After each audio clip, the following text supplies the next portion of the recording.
Okay, so ready to dive in.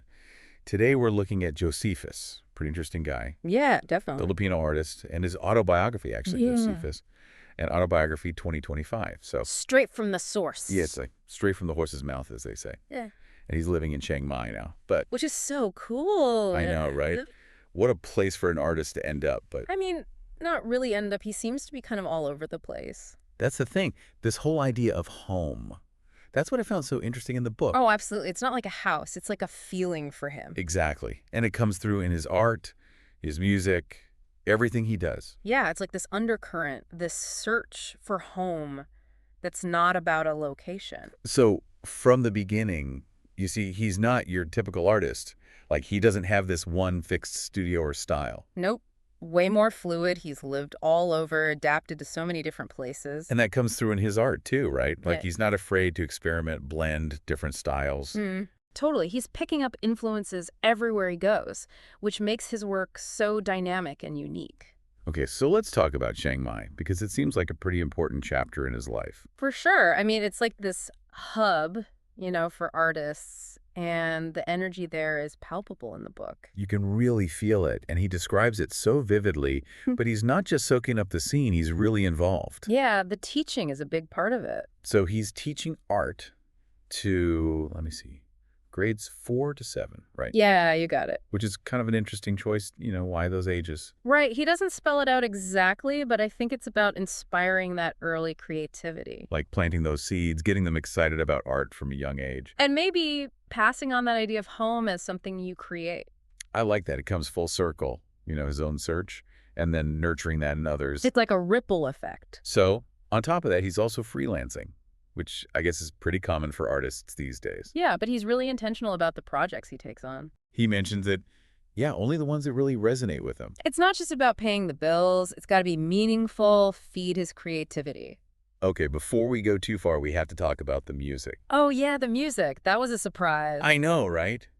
I wasn't expecting that for the autobiography, but then, boom, whole other dimension.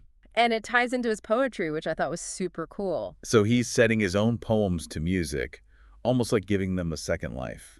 Exactly. And you can really hear his philosophy coming through in the lyrics. Speaking of which, what's the deal with this Hard Rules song? Oh, that one's like the heart of the book, almost. It's his philosophy set to music. Lay it on me. What kind of philosophy are we talking about? Is it like super out there? It's actually a pretty interesting mix. Like, he pulls from Stoicism. Okay, I've heard of that. Yeah, so there's that, but also Buddhism. Okay, very different vibe. And minimalism, too, which is kind of the thread that ties it all together. So like decluttering your life and your mind? Yeah. That kind of minimalism? It's more about simplifying, focusing on what matters. And that comes through in his art too, right? Like his whole approach is pretty stripped down. Definitely. There's no excess. It's all very intentional. So back to the philosophy, how do those three things even work together? It's less about following strict rules and more about finding the common ground, Like the idea of focusing on what you can control, that's straight out of Stoicism. And it totally applies to his nomadic life, right? He's embraced the uncertainty and it's made him more adaptable. Exactly. Then there's the service aspect, which is huge in Buddhism. And for him, that's the teaching, giving back to the community. So it's not just about him and his art, it's about something bigger. Right. And the minimalism that comes through in his dedication to his craft, to living with purpose. It's like he's cut away all the distractions, all the things that don't really matter. And that clarity shines through in his work. I mean, it's pretty inspiring, right?